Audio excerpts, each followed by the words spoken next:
Salam Alaikum, dear friends. Today we are learning a very short and beautiful surah, Surah Al-Kawthar. This surah teaches us about the great blessings Allah has given, especially the river in paradise called Al-Kawthar. It reminds us to be thankful, pray, and sacrifice only for Allah. Before we start, let's say, billahi minash-shaytanir-rajeem. Bismillahir-rahmanir-raheem.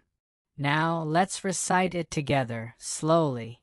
taynaakal-kawthar. Fasalli rabbika wanhar. Shani-aka huwal-abtar.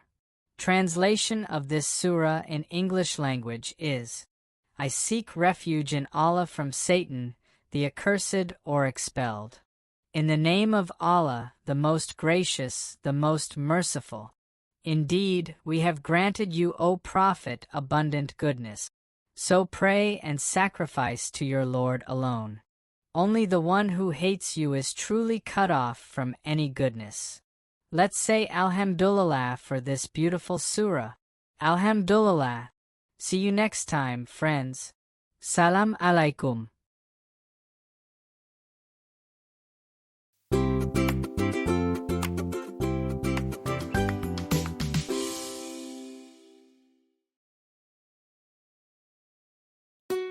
Serene for kids.